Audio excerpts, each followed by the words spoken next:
In this video, I'll show you what to do if the brightness slider is not working or appears grayed out on your Windows 11 PC.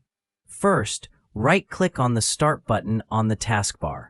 From the menu, select Device Manager.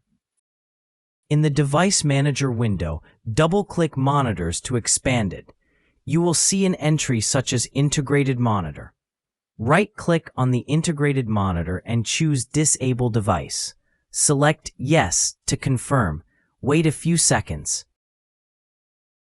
Then right-click the integrated monitor again and choose Enable Device. Now check whether your brightness slider is working.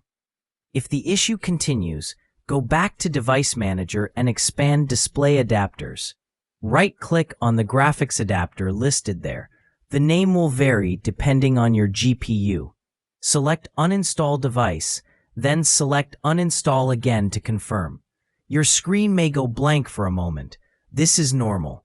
Next, at the top of the Device Manager window, click Action, then select Scan for hardware changes. Wait for Windows to reinstall and refresh the graphics driver. Once it's done, restart your PC. Your brightness slider should now be working.